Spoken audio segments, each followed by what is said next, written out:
नमस्कार दोस्तों, इस बार की कहानी ऐसी है जो आपके रोंगटे खड़े कर देगी।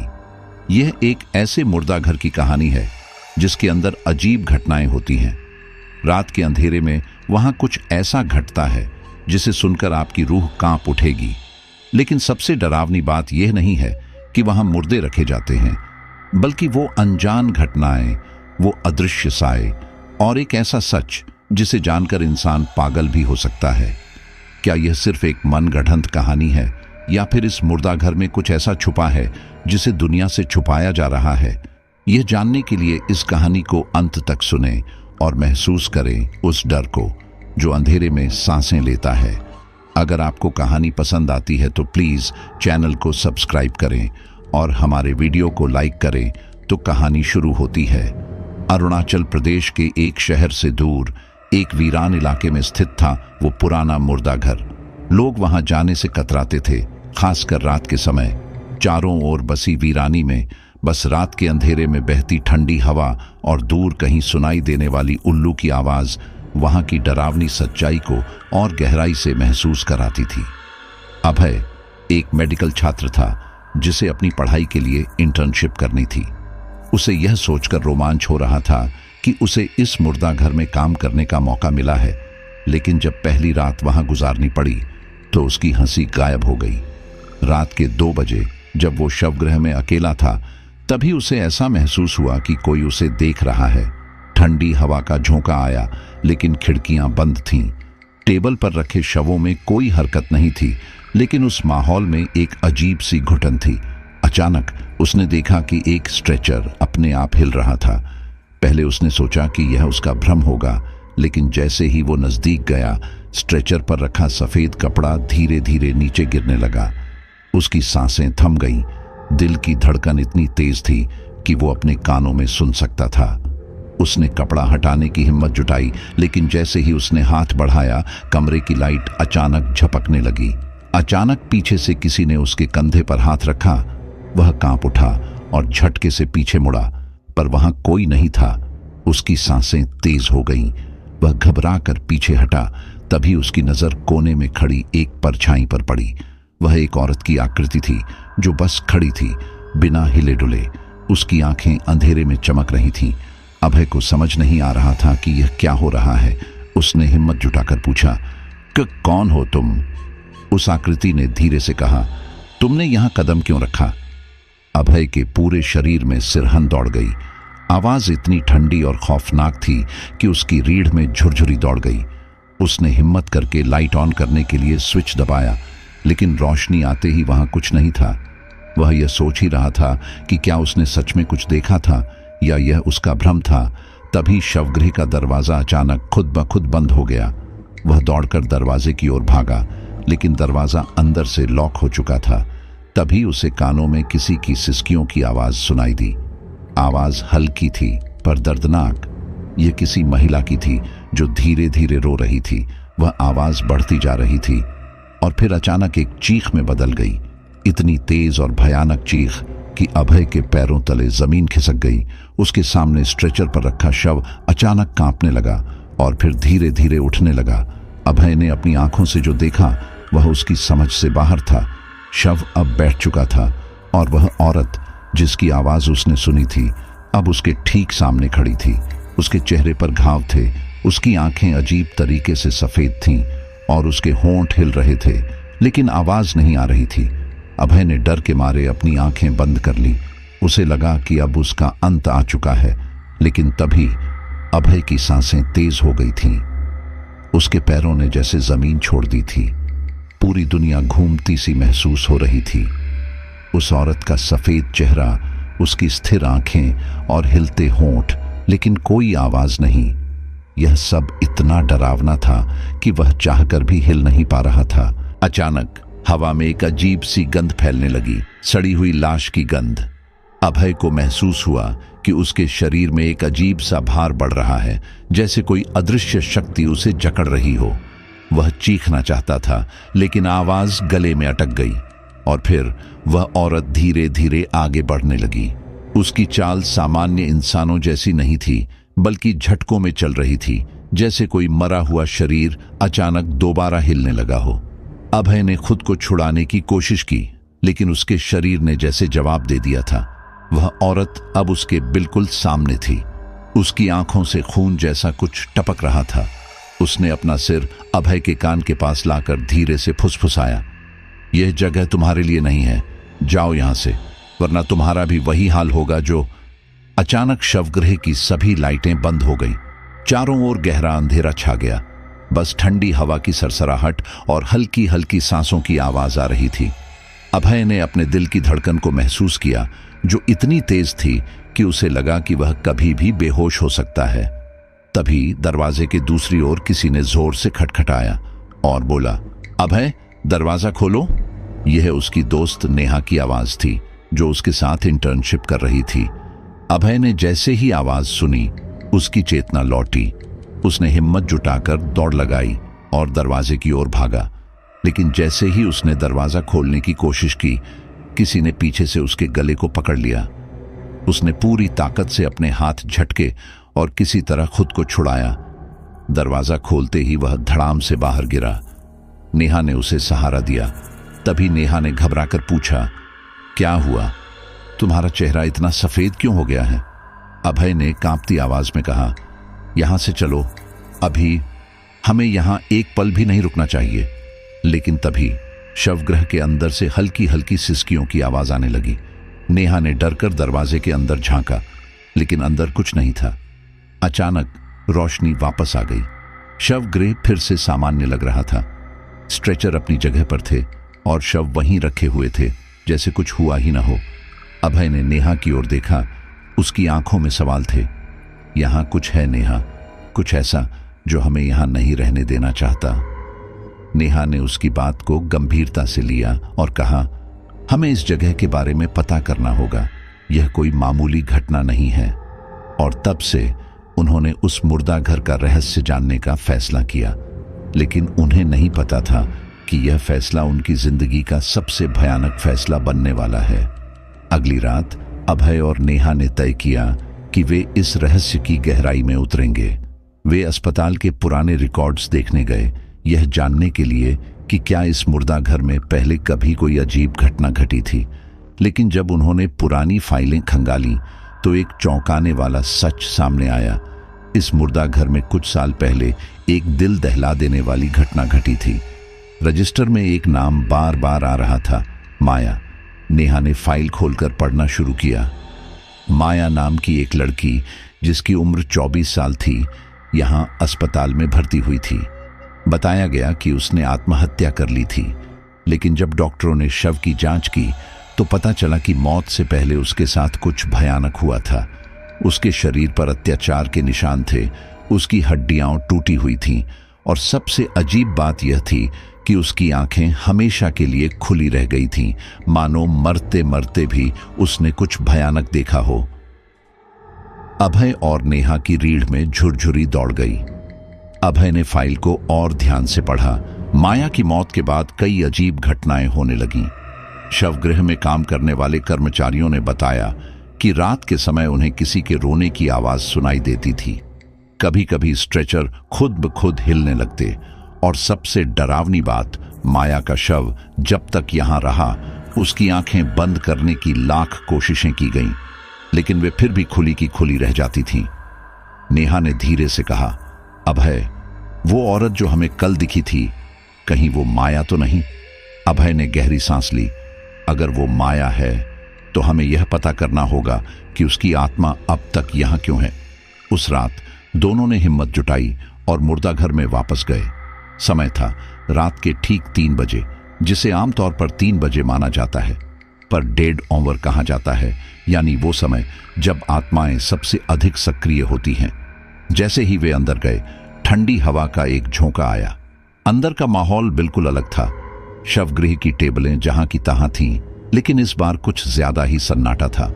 अचानक नेहा ने धीरे से कहा, अभय, मुझे अजीब महसूस हो रहा है, यहां कुछ सही नहीं है।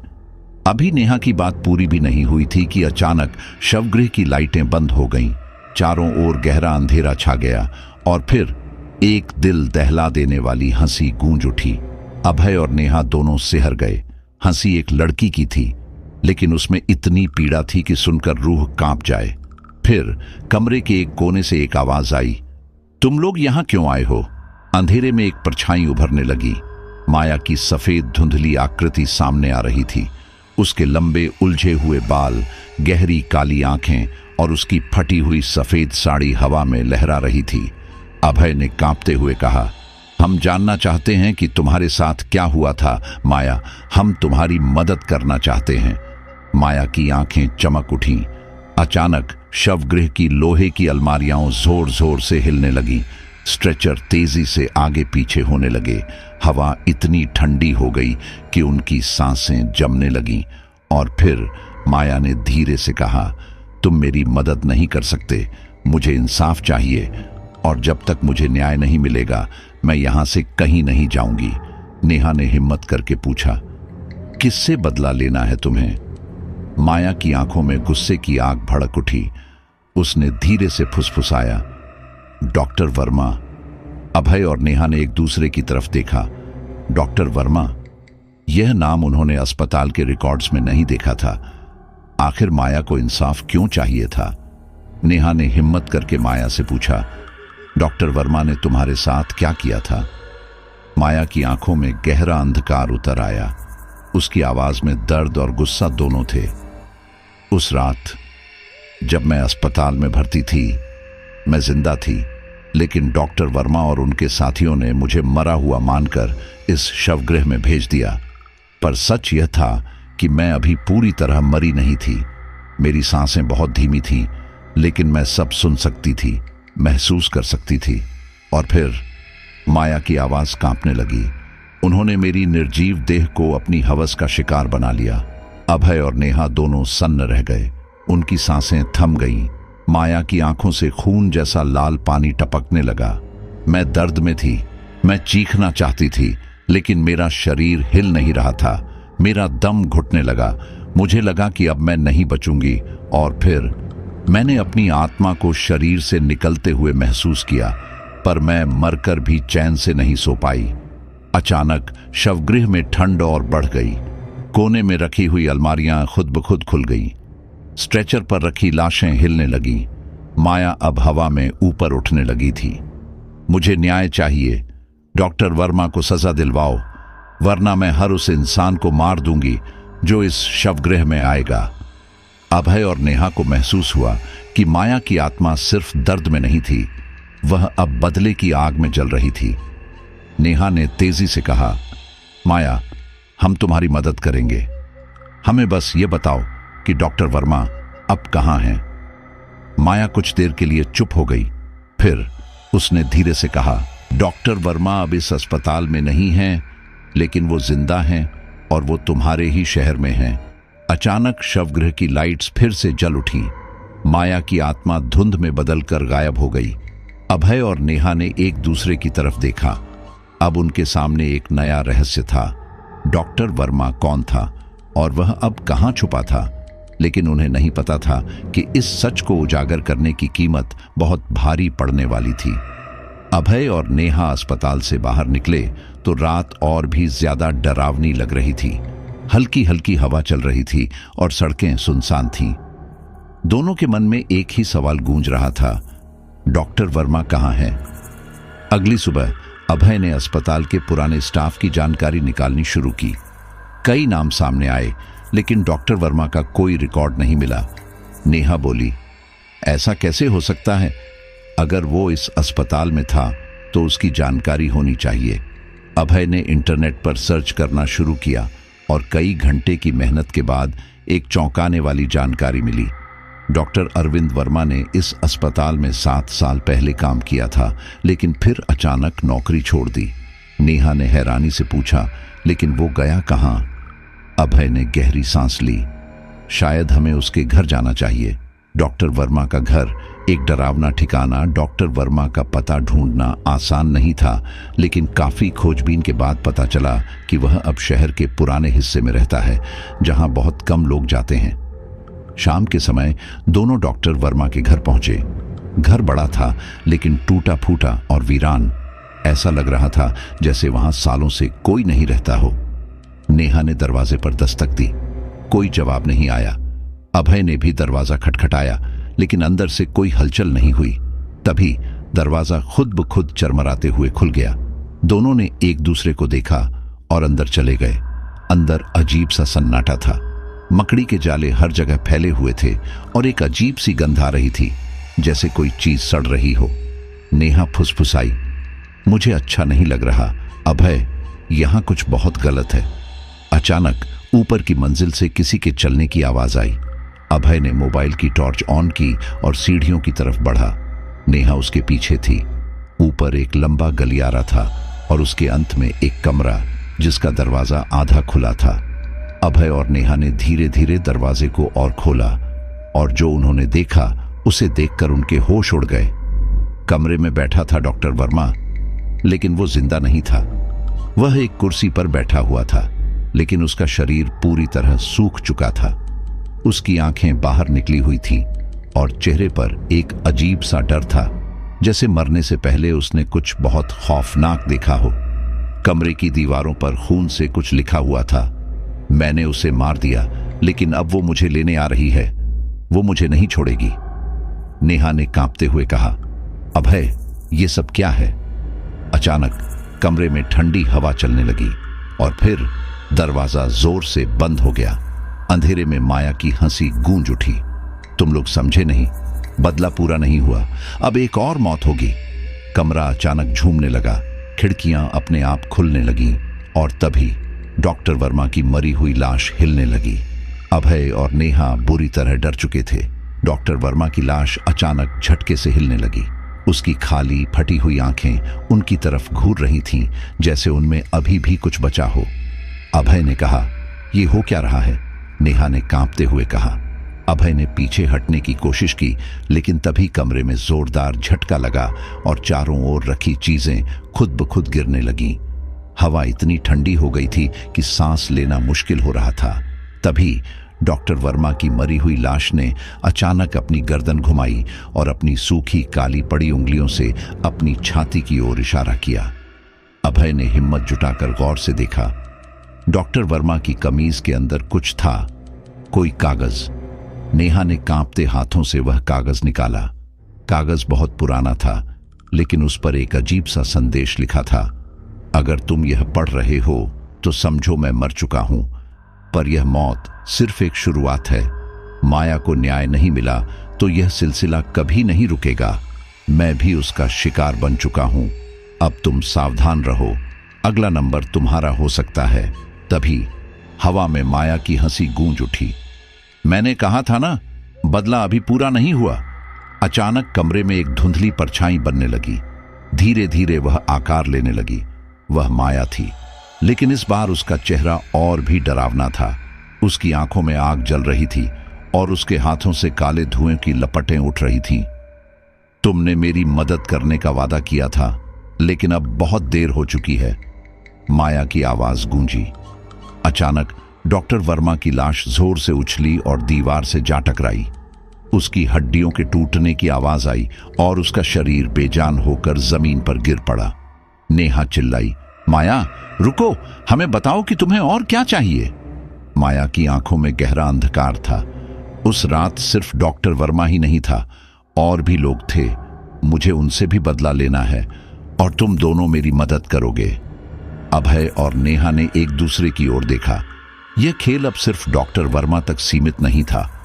अब सवाल यह था, और कितने लोग इस रहस्य में शामिल थे, और अगला शिकार कौन होने वाला था। अभय और नेहा के रोंगटे खड़े हो गए थे। माया की आत्मा अब उनके ठीक सामने खड़ी थी। उसकी आंखों में जलती हुई नफरत थी। कमरे में एक अजीब सी ठंडक थी, मानो वक्त थम गया हो। अभय ने हिम्मत जुटाकर कहा, माया हमें सच बताओ, उस रात क्या हुआ था? डॉक्टर वर्मा के अलावा और कौन था वहां? माया की परछाई हिलने लगी और दीवारों पर अजीब सी आकृतियां बनने लगी। अचानक कमरे में अंधेरा छा गया और एक धुंधली तस्वीर उभरने लगी। एक पुराना ऑपरेशन थिएटर, जहां 3 लोग खड़े थे, डॉक्टर वर्मा, एक नर्स और एक आदमी सफेद कोट में। नेहा ने कांपते हुए पूछा, ये तीसरा आदमी कौन है? माया की आवाज गूंजी, वह इस पूरी साजिश का असली गुनहगार है। उसका नाम है डॉक्टर रंजन। अभय और नेहा ने एक दूसरे की ओर देखा। डॉक्टर रंजन, यह नाम अस्पताल के किसी भी रिकॉर्ड में नहीं था। उसने मुझ पर सबसे ज्यादा अत्याचार किया। माया की आवाज भारी हो गई। और जब मैं मर रही थी तब उसने मेरी लाश को छुपाने की योजना बनाई। अचानक दीवार पर एक और दृश्य उभरा। डॉक्टर रंजन और डॉक्टर वर्मा एक स्ट्रेचर पर किसी को लेकर जा रहे थे। नेहा ने घबराकर कहा, क्या ये तुम्हारी लाश थी? माया ने धीरे से सिर हिलाया। उन्होंने मुझे इस अस्पताल के पुराने मुर्दा घर में दफना दिया था ताकि कोई मेरा नाम भी न ले सके। अचानक माया की आंखें चमक उठीं और वह सीधे अभय और नेहा की ओर देखने लगी। अब समय आ गया है अभय, अब तुम मेरी आखिरी इच्छा पूरी करोगे। अभय ने गहरी सांस ली। क्या करना होगा? माया ने धीरे से कहा, तुम्हें डॉक्टर रंजन को खोजना होगा और उसे वही दर्द देना होगा जो उसने मुझे दिया था। अचानक कमरे में जोरदार झटका लगा। खिड़कियां अपने आप खुलने लगीं और हवा में फुसफुसाहट गूंजने लगी। अभी मत जाओ, कहानी अभी खत्म नहीं हुई। अभय और नेहा ने तुरंत कमरे से बाहर निकलने की कोशिश की, लेकिन दरवाजा खुद ब खुद बंद हो गया। माया की परछाई अब और बड़ी हो गई थी और उसकी आवाज और गूंजने लगी। अगर तुमने मेरा बदला पूरा नहीं किया तो अगली आत्मा तुम्हारी होगी। अभय और नेहा दरवाजे से बाहर निकलने की कोशिश कर रहे थे, लेकिन दरवाजा अपने आप बंद हो चुका था। कमरे की दीवारें अब अजीब तरीके से हिलने लगी थीं, जैसे वहां कुछ छुपा हो। अचानक माया की आवाज फिर गूंजी, डरने का समय नहीं है अभय, अब फैसला तुम्हारे हाथ में है। अभय ने गहरी सांस ली और जमीन पर पड़ी डॉक्टर वर्मा की लाश की ओर देखा। अब सवाल था, डॉक्टर रंजन कहां था? क्या वह अब भी जिंदा था? नेहा ने जल्दी से अपने फोन में अस्पताल के पुराने रिकॉर्ड्स खोजने की कोशिश की। अचानक उसे एक धुंधली लेकिन चौंकाने वाली जानकारी मिली। डॉक्टर रंजन का जिक्र किसी भी सरकारी रिकॉर्ड में नहीं था, लेकिन अस्पताल के कर्मचारियों की पुरानी लिस्ट में उसका नाम दर्ज था। उसके नाम के आगे लिखा था, स्थानांतरित मेहदीपुर बालाजी 2005। नेहा ने कांपती आवाज में कहा, अभय, डॉक्टर रंजन मेहदीपुर बालाजी चला गया था। क्या वह अब भी वहीं है? माया की परछाई कांपी और उसने धीरे से कहा, अगर वह वहां गया है तो वह अपनी आत्मा को बचाने के लिए गया होगा, लेकिन अब वह बच नहीं सकता। अभय ने तुरंत फैसला किया, हमें मेहदीपुर बालाजी जाना होगा। तभी कमरे की खिड़कियों से हवा के झोंके अंदर आने लगे। माया की परछाई अब धुंधली हो रही थी, लेकिन उसकी आंखों में एक उम्मीद की किरण थी। मेरे बदले का समय आ गया है, मुझे इंसाफ दिलाओ। अचानक दरवाजा खुद ब खुद खुल गया और ठंडी हवा के झोंकों के साथ एक अजीब सी फुसफुसाहट गूंजने लगी। ये कहानी अभी खत्म नहीं हुई। अभय और नेहा ने एक दूसरे की ओर देखा। अब वे एक ऐसे सफर की ओर बढ़ रहे थे जहां सिर्फ अंधेरा, रहस्य और मौत उनका इंतजार कर रही थी। अभय और नेहा ने बिना वक्त गंवाए मेहदीपुर बालाजी के लिए निकलने का फैसला किया। रास्ता लंबा और भयावह था, लेकिन उनके पास कोई और चारा नहीं था। कार में बैठते ही नेहा ने गूगल पर खोजने की कोशिश की कि डॉक्टर रंजन अब कहां हो सकता है, लेकिन उसके बारे में कोई ठोस जानकारी नहीं मिली। रात के करीब 2 बजे वे हाईवे पर थे। चारों ओर घना अंधेरा था और सड़क के दोनों किनारों पर सिर्फ पेड़ों की परछाइयां थीं। हल्की हल्की धुंध फैलने लगी थी, जिससे सड़क रहस्यमयी और डरावनी लगने लगी। मुझे अजीब सा एहसास हो रहा है, नेहा ने धीरे से कहा, पीछे मुड़कर देखते हुए। अभय ने बैक मिरर में देखा, एक परछाई उनकी गाड़ी के पीछे दौड़ रही थी। नेहा, देखो! नेहा ने डर से शीशे से बाहर झांका। कोई महिला सफेद साड़ी में उनकी कार के पीछे पीछे भाग रही थी, लेकिन उसका चेहरा अंधेरे में छिपा हुआ था। अचानक वह महिला जोर से चिल्लाई, रुको, मत जाओ, वापस लौट जाओ। अभय ने घबराकर एक्सीलरेटर दबा दिया, लेकिन तभी गाड़ी के बोनट पर कुछ जोर से गिरा। गाड़ी झटके से रुक गई। नेहा ने कांपते हाथों से टॉर्च निकाली और बोनट की ओर रोशनी डाली। अभय ने कहा, यह क्या है? बोनट पर एक कटा हुआ हाथ पड़ा था, खून से लथपथ, लेकिन उंगलियां अब भी हिल रही थीं। तभी पीछे से वही डरावनी आवाज आई, तुम गलत रास्ते पर जा रहे हो। वापस लौटो वरना। अचानक सड़क पर धुंध और गहरी हो गई और एक डरावनी परछाई उनके पास आकर खड़ी हो गई। अभय ने कांपती आवाज में कहा, नेहा, गाड़ी स्टार्ट करो, जल्दी। नेहा ने तेजी से गाड़ी स्टार्ट की और पूरी ताकत से एक्सीलेटर दबाया। गाड़ी धुएं के बादलों को चीरती हुई आगे बढ़ी, लेकिन उनकी आंखों में अब भी वह खौफनाक परछाई बसी हुई थी। अब सवाल यह था, क्या वे वाकई मेहदीपुर बालाजी तक पहुंच पाएंगे या फिर रास्ते में कोई अनदेखी ताकत उन्हें रोक लेगी। गाड़ी बेतहाशा रफ्तार में दौड़ रही थी, लेकिन सड़क पर छाई धुंध और गहरी होती जा रही थी। नेहा ने डरते हुए पीछे मुड़कर देखा, लेकिन अब वहां कोई नहीं था। नेहा ने घबराई आवाज में कहा, क्या वो चीज गायब हो गई है? अभय की नजरें सड़क पर थीं, लेकिन उसकी सांसें तेज चल रही थीं।